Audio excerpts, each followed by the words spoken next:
इस वक्त मामला ये है कि इमरान खान को बचाने के लिए जिस तरह इंटरनेशनल एस्टेब्लिशमेंट मुतहरिक हो चुकी है, वो एक ये अपने आप में एक मिसाल है। जिस तरह मैं इससे पहले वाले व्लॉग में मैं आपको बता चुका हूं कि अमेरिका में कांग्रेसमैन के साथ मुलाकातें चल रही हैं। कांग्रेसमैन जो है वो सेक्रेटरी ऑफ स्टेट से मुलाकातें करके और इमरान खान का नोहा बयान कर रहे हैं।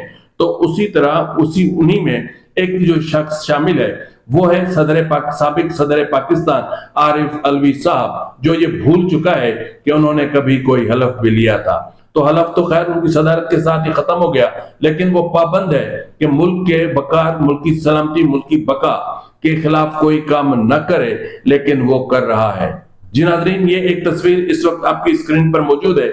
आप इस स्क्रीन में देख सकते हैं कि ये जो विल्सन है ये इजरायली लॉबी के लोग हैं और जिनसे आरिफ अलवी साहब जो है मुलाकातें कर रहे हैं और इमरान खान के हवाले से नोहा ख्वानी कर रहे हैं।